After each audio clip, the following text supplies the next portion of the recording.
Hi! Hala, sorry. Hindi kasi kita nakita eh. Okay lang.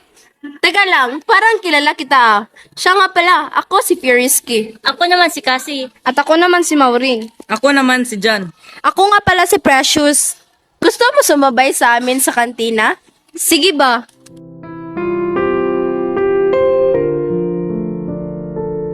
Ma, nakauwi na ako. Precious, halika nga. May sasabihin lang ako sa'yo. Ano po yun, ma? Napapansin kong lagi ka na lang wala dito sa bahay at palagi ka rin gumagala kasama sila Furiski. Alam mo bang mga pasaway na bata yan? Hindi yan totoo, ma. At saka ngayon lang naman ako gumagala ah. Ba't ba palagi kang nangayalam, ma? Bakit? Wala na ba kong karapatang mangialam sa sarili kong anak, ha? Palagi ka lang gumagala eh. At hindi mo na ata inatupag ang iyong pag-aaral. Eh, pag-aaral lang naman yan eh. Lang? Eh di sige, lumayas ka kila Furiski. Wala ka namang mapapala sa kanila kung di ka pahamakan lamang. Hindi mo ako naintindihan, Mama Teresa. Oh, ba't bang damlay mo ngayon, Precious? Eh kasi palagi na lang akong sinasabihan ni Mama na lumayo sa inyo, Furiski. Hay, nako, Precious. Huwag mo siyang pakinggan. Tama naman si Furiski. Wala namang mali sa ginagawa natin. Uy, birthday ko na pala ngayong linggo. Oh, anong plano mo? Punta tayo sa isang beach resort, tsaka doon na lang din tayo magtutulog. Hindi pa payag si nanay dyan? Sabihin mo na lang na may kailangan gawaing proyekto at hindi matatapos sa isang araw, kaya doon kayo matutulog. Hay, ang talino mo talaga, Maureen. Sige yan, sasabihin ko kay nanay. Oh, nandito pala si Atasha, Michael at Yurel. Precious, halika nga, may sasabihin lang kami saglit. Ano yon? Narinig namin yung plano niyo tungkol sa beach resort, Precious. Eh ano naman ngayon, Yurel? Precious, hindi tama ang iyong ginagawa. Tama si Michael. Hindi mo ba iniisip na sobra ng pag-alala ni Aling Teresa sa iyo?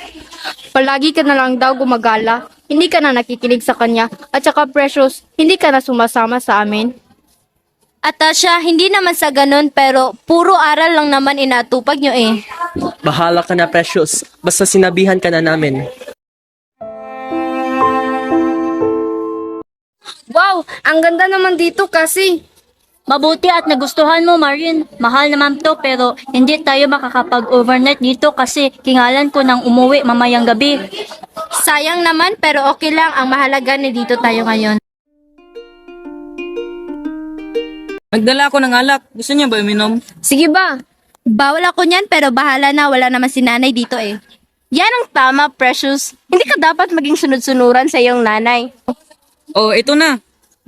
Cheers! Uy, gabi na pala. Uwi na tayo.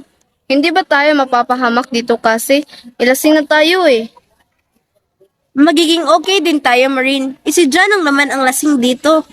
Kaya nga, Furiski, siya pa naman magmamaneho sa kotse. Halina kayo!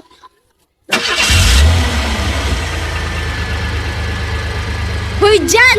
Ang bilis na ng kotse! Hiray lang! Huwag kang mag-alala. Ako bahala. John! May sasakyan!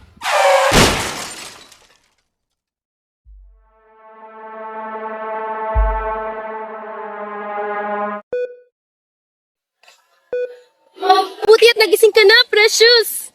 Saan po ako ngayon, Nay Teresa? Nandito ka ngayon sa ospital. Nang dahil sa pagmamatigas ng iyong ulo at hindi ka sumunod sa iyong nanay, ay ito ang napala mo, Precious. Ma, sana mapatawad mo ako dahil hindi ako sumusunod sa iyo. Hindi ko alam na mali na pala ang aking ginagawa, Ma. At patawarin mo na rin ako, Ma, dahil sumasagot ako at nakipag-away sa iyo. Hindi ko din nasasabi na pupunta kami ng beach resort. Alam mo bang sobrang nag-alala ako nung may tumawag sa akin at sinabihan ako na bangga ang sinasakyan yung kotse? Ay, pero okay lang anak. Ang mahalaga ay okay ka na. Huwag kang mag-alala, Ma Teresa. Hindi ko na po ulitin yon. At saka Tasha, Michael at Uriel. Salamat pala dahil nandito kayo ngayon. Walang anuman, Precious. Siyempre, ikaw pa? Siya nga pala, saan ba sila Furiski? Wala na si John at Furiski, Precious. Dahil silang nasa unahan ng kotse, silang namatay. Kayo lang ni Nina Maureen at Cassie ang nakaligtas. Ha? Totoo ba, Uriel? Oo. Gusto mo ba bisitahin sila, Maureen? Gustong gusto ko, pero hindi pa ako handa at baka hindi pa din sila tatanggap na wala na si Firsky at John. Mas mabuti na lang siguro na bigyan muna sila ng panahon. Nagpapasalamat ako sa Panginoon dahil binigyan niya po ako ng pagkakataon na mabuhay pa. Hindi ko sasayangin ang biyayang ibinigay mo sa akin, Panginoon.